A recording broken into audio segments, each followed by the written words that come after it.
This week I'm going to talk a little bit about grappling. Now, grappling is one of those things that, because of the way that the rules work with the calculations, they're going to go really well for you, or it's going to go really badly for you from the first round, or you're going to end up with a protracted stalemate that you need to get out of safely. And getting out of a grapple is a very dangerous thing to do. So before you commit your models to grappling, you need to make sure that they are absolutely maximizing the best way that they could get into the grapple. So you need to consider taking your opponent unawares is really important. Hopefully you got that from the video. If you run up to your opponent and they can see you running up and they've got enough time to prepare for you coming, you're going to lose a lot of that momentum because your opponent is either going to step aside or they're just going to know how to take that attack and ward it off. So at the very least, you want to make sure that they can't see you charging up, so that you get the momentum carried forwards into the attack and you can get a swing in before they know what to hit them.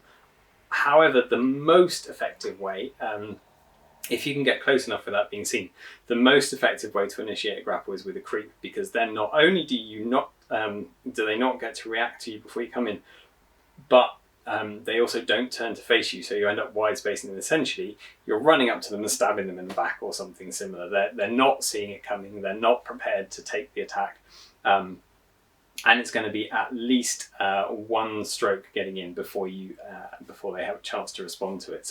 So catching your opponent unawares is really, really important. Picking their weak spot is really important. If you win the first round of combat and you get to vault around your model, around your opponent, and you can wide space them, you want to be picking the side that has that they're undefended on. So if they've got a shield, you want to be going the other way. You want to be getting around their attacks and around their defensiveness, and that's important when you come into the grapple as well. Because of something else that I'm going to come to in a little while. But you want to make sure that you're approaching the grapple from an angle that is going to benefit you, not just in the first round, but also in subsequent rounds. Obviously, you want to choose your target. You don't want to run straight into a grapple against a well-armed, well-staminaed, well-prepared opponent that is just going to knock you back to the ground. You want to pick weak targets. Or you want to be clever about how you're choosing your targets, so that you can make use of multiple attacks. This is something that's really, really, really, really crucial. Okay, if you've got a big, well-armed, well-armoured chap standing on the table, he's going to take one opponent down, no problem. He might even be able to deal with two opponents depending on what skills he's got and how much stamina he's got.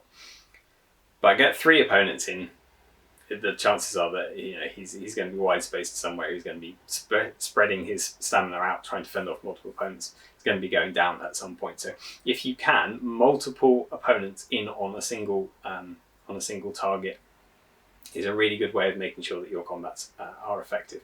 And what you want to be doing ideally is knocking an opponent to the floor within the first round of the grapple, so that those models that are grappling with it, by the time it comes to the next game turn, if your opponent is on the floor, they're not counted as engaged. So you can activate and do whatever you like as normal. You're not tied into that grapple. If you haven't managed to get your opponent on the floor in the first round, you're tied into that grapple, and then it can go on. And the cost to disengage, unless you're a really, really speedy model, the cost to disengage from a grapple usually means that you'll get caught up and hit from behind by your opponent when they activate later in the turn, unless you're able to pile other models in or distract the model suitably. So you do need to consider how you're going to get out of it if it rolls on to the next turn. This is so when I said that I was going to come later to the positioning, obviously if your first model has come in and let's say that they've been perceived coming and the other one has turned to face, so you've got two models facing each other across their lines of engagement, their centre front lines. What you want now is for a subsequent model to come in off a line of engagement. So if you've got a model who's got a shield, let's say on the right hand side, so they've got centre front line straight ahead, line of engagement to the right, ideally you want to turn them so that when your next model comes in, it's hitting them on the side where they're not shielded, so it can get a hack in around the back. So use it to manipulate and turn turn models around. Obviously choose models that have spent some of their stamina. So really you want models that have already activated. If you pick a model that's got lots of stamina remaining and you are spending some stamina getting to them, you're going to lose that first round at least. And losing is not necessarily a bad thing. You have to lose by at least 3 points in order for your opponent to get a hit in, which is just a blow with whatever weapon they're carrying. 1 and 2 points, you can do tripping and vaulting, which is essentially plus 1 point next turn, or your opponent loses 2 points the following turn. So it's stacking up for the future turns. But yeah, you don't want to be allowing an opponent to get a hit on you unless you're willing to sacrifice a bit of damage on one model in order to hit that opponent harder when you come in with a second model, because of course they will have used all of their stamina fending off the first opponent, and so a second opponent is going to come in there.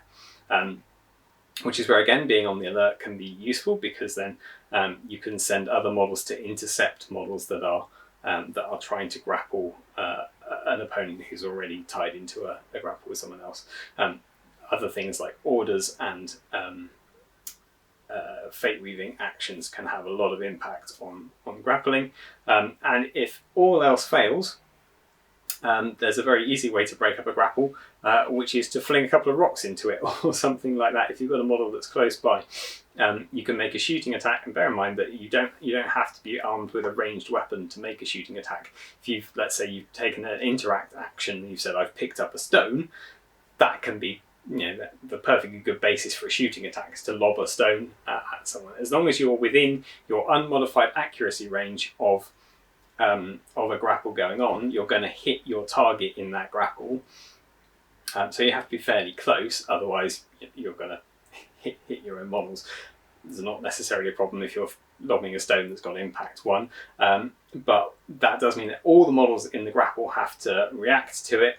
If all the models that are in the grapple have spent all of their stamina already grappling, they're all just going to hit the deck the moment the missiles start coming in. So if you really, really desperately need to break up a grapple, chuck a couple of rocks in it.